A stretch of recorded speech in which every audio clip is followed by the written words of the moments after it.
brothers and sisters. God bless you all. It is September 20th, 2016. And there is a lot going on right now. So much is happening right now this week.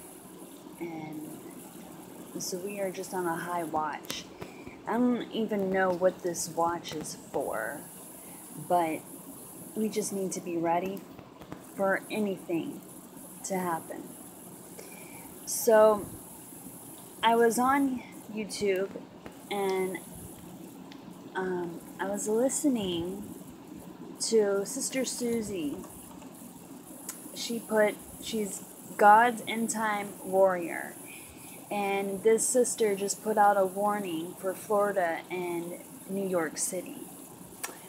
So I listened to her video, and it's pretty interesting because earlier this week my stepdaughter and I got into a conversation of a movie that we were trying to remember because there was something. It was an interesting conversation, and the movie that we were trying to remember was The Whole Nine Yards.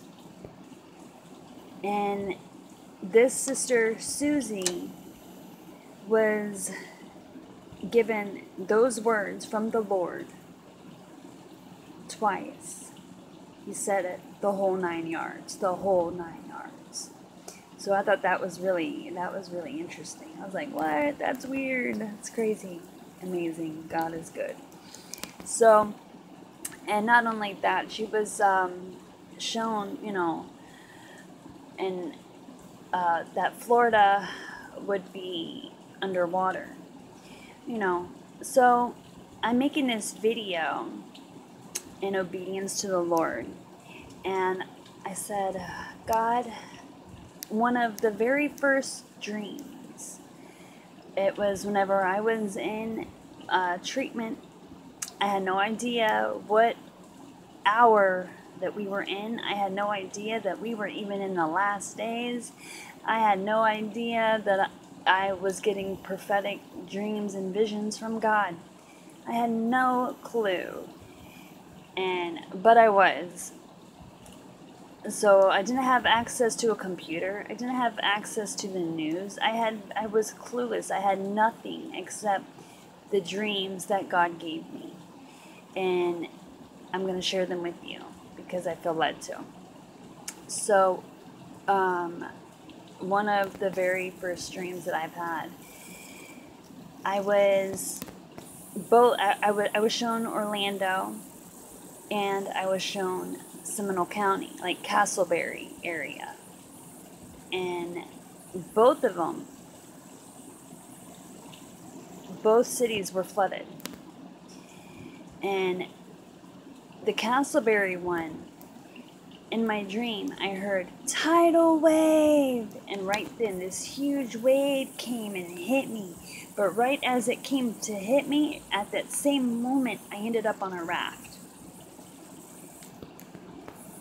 Well, in another dream I had of Orlando, I was driving down the 408, but I wasn't driving because I couldn't drive because the streets were flooded with water.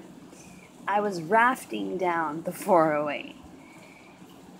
And so I was like, that's so weird. So God was showing me that yes. And then even since then, I've had dreams of Orlando being flooded, or a flood coming, and a flood of destruction. It could be a flood from like a tsunami of Florida underwater, or it can be like just symbolizing destruction. I mean, either way, we need to be ready. And so I believe God was showing me that at that moment that the tidal wave hit me, I will be rescued. When I think of a raft, I think of safety, protection, rescue. I will be rescued. And I still pray that I will be rescued, along with all my brothers and sisters out there and my family, you know. So let's just keep interceding for them. So I asked God for confirmation to give me some scripture here of judgment, you know, of this coming. And if there's something that He wanted me to share. He led me to a few verses, a few different ones, but also He gave me Ezekiel, which I think this is more big than anything. He gave me Ezekiel 19, and I'm going to read this to you. He also gave me Ezekiel 20 and 21. I encourage you, brothers and sisters, to read. Go read them. It's a very powerful message. And listen to what the Lord is saying. So here it is. Chapter 19. A funeral song for Israel's king. Sing this funeral song for the princes of Israel. What is your mother, a lioness among lions? She lay down among the young lions and reared her cubs. She raised one of her cubs to become a strong young lion. He learned to hunt and devour prey, and he became a man-eater. Then the nations heard about him, and he was trapped in their pit. They led him away with hooks to the land of Egypt. When the lioness saw that her hopes for him were gone, she took another of her cubs and taught him to be a strong young lion. He prowled among the other lions and stood out among them in his strength. He learned to hunt and devour prey, and he too became a man-eater. He demolished fortresses and destroyed their towns and cities. Their farms were desolated, and their crops were destroyed. The land and its people trembled in fear when they heard him roar. Then the armies of the nations attacked him, surrounding him from every direction. They threw a net over him and captured him in their pit. With hooks they dragged him into a cage and brought him before the king of Babylon. They held him in captivity, so his voice could never be heard on the mountains of Israel. Your mother was like a vine planted by the water's edge. It had lush, green foliage because of the abundant water. Its branches became strong, strong enough to be a ruler's scepter. It grew very tall, towering above all others. It stood out because of its height and its many lush branches. But the vine was uprooted in fury and thrown down to the ground. The desert wind dried up its fruits and tore off its strong branches so that it withered and was destroyed by fire. Now the vine is transplanted to the wilderness where the ground is hard and dry. A fire has burst out from its branches and devoured its fruit. Its remaining limbs are not strong enough to be a ruler's scepter. This is a funeral song, and it will be used in a funeral. Wow. I don't think God brought me to that to say it's a funeral of Israel. I think this is the funeral of America. Babylon has fallen. Babylon is about to fall. We are Babylon. So I'm going to continue here and go to chapter 20, which is the rebellion of Israel. So, I'm not going to read all of this to you, but let me just tell you, this is basically talking about how many times God was going to destroy the people in those days, because of them worshiping idols and worshiping other gods. They wouldn't get rid of the images that they became obsessed with, and they defiled themselves with idols of Egypt, and the Lord was going to destroy them. But many times he pulled back and he didn't. He was merciful.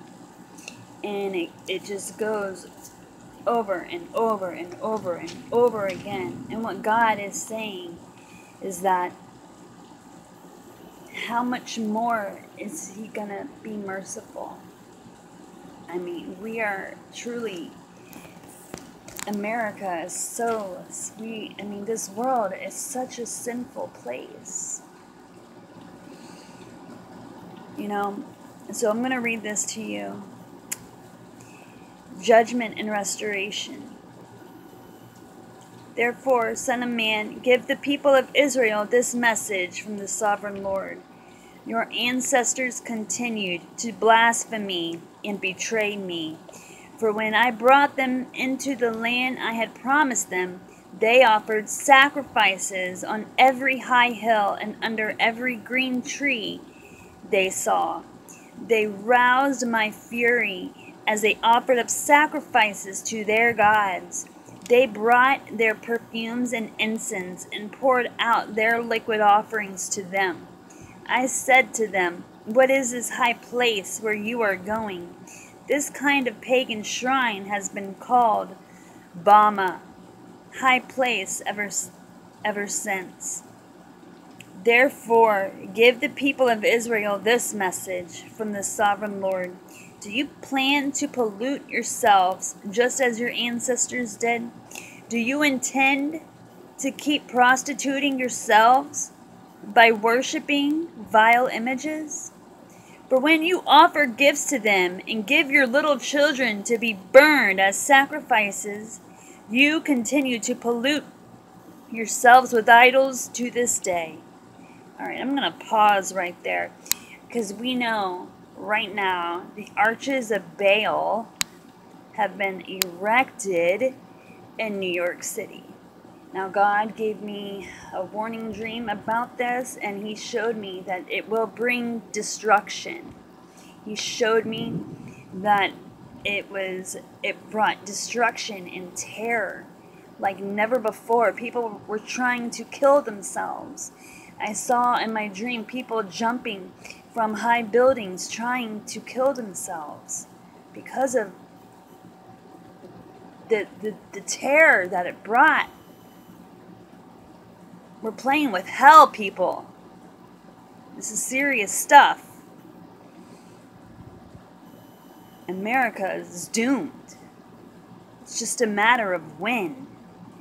When will God's mercy be gone? When is this going to happen? It will be soon. So, there's no coincidence that God brought me here. And just as I'm reading this, right now in New York City, the arches of Baal, which is the arches of the devil, which is people in the Bible, in the Old Testament, they would sacrifice their children to Baal. And this just says, for when you offer gifts to them and give your little children to be burned as sacrifices, you continue to pollute yourselves with idols to this day. Should I allow you to ask for a message from me? O people of Israel, as surely as I live, says the Sovereign Lord, I will tell you nothing.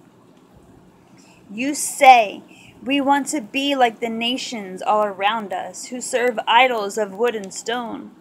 But what you have in mind will never happen. As surely as I live, says the Sovereign Lord, I will rule over you with an iron fist in great anger and awesome power. And in anger I will reach out with my strong hand and powerful arm, and I will bring you back from the lands where you are scattered. I will bring you into the wilderness of the nations, and there I will judge you face to face. I will judge you there just as I did your ancestors in the wilderness after bringing them out of Egypt, says the sovereign Lord. I will examine you carefully and hold you to the terms of the covenant. I will purge you of all those who rebel and revolt against me. I will bring them out of the countries where they are in exile, but they will never enter the land of Israel. Then you will know that I am the Lord. As for you, O people of Israel, this is what the sovereign Lord says. Go right ahead and worship your idols, but sooner or later you will obey me and will stop bringing shame on my holy name by worshiping idols. For on my holy mountain, the great mountain of Israel, says the sovereign Lord, the people of Israel will someday worship me, and I will accept them. There I will require that you bring me all your offerings and choice gifts and sacrifices. When I bring you home from exile, you will be like a pleasing sacrifice to me, and I will display my holiness through you as all the nations watch. Then, when I have brought you home to the land I promised, with the solemn oath to give to your ancestors, you will know that I am the Lord. You will look back on all the ways you defiled yourselves and will hate yourselves because of the evil you have done. You will know that I am the Lord, O people of Israel, when I have honored my name by treating you mercifully in spite of your wickedness. I, the sovereign Lord, have spoken. Then this message came to me from the Lord. Son of man, turn and face the south and speak out against it. Prophesy against the brushlands of Negev.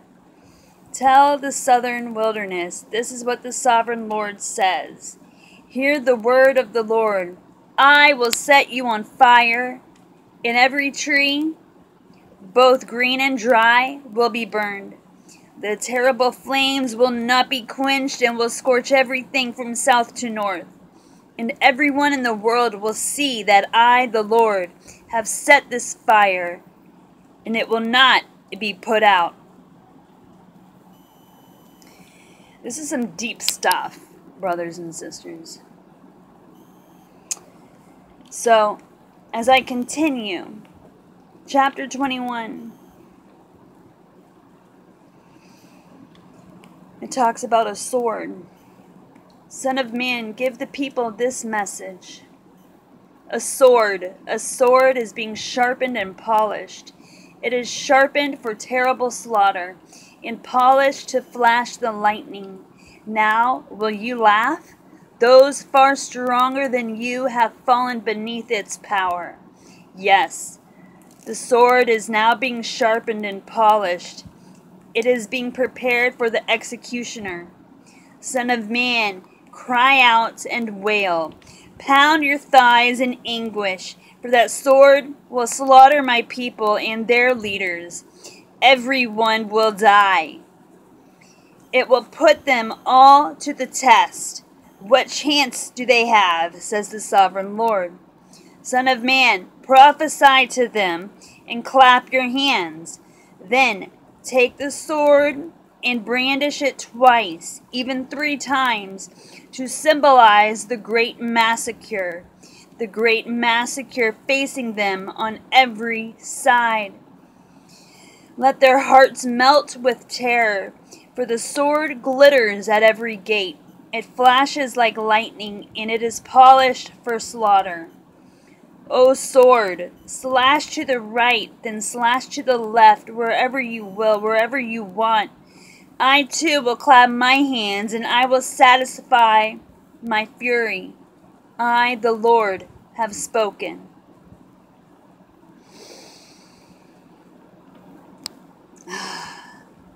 It goes on.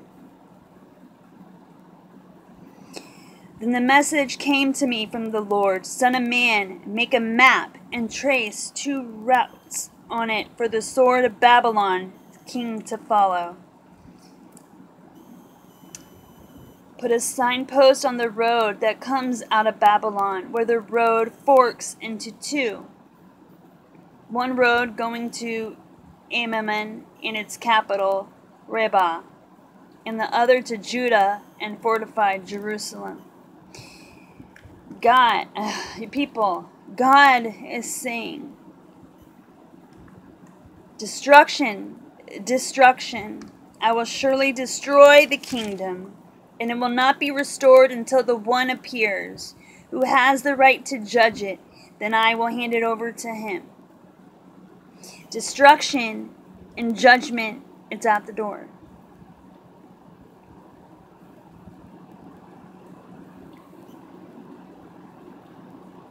And I just pray that you're ready.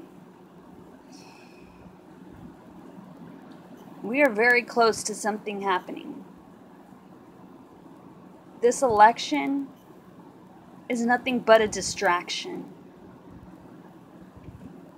How come I haven't seen much about the Arches of Baal? See, they're not advertising this thing as much as it should, because they're trying to make it as if it's not a big deal when it is. It is.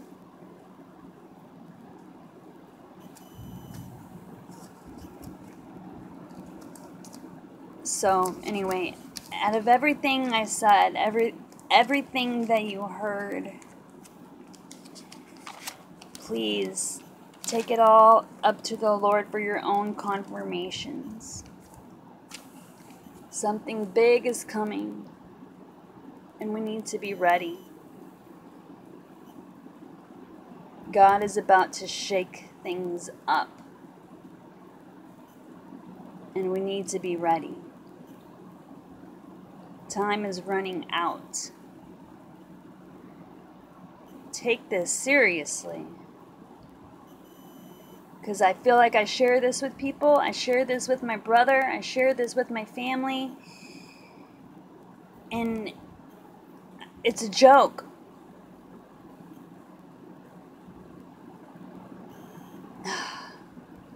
People don't want to hear it. They don't want to hear the truth. They want their ears to be tickled. They're scared. They're scared. They don't want to hear the truth because it brings fear. Well, God doesn't give us a spirit of fear, but of love, of peace, and a sound mind.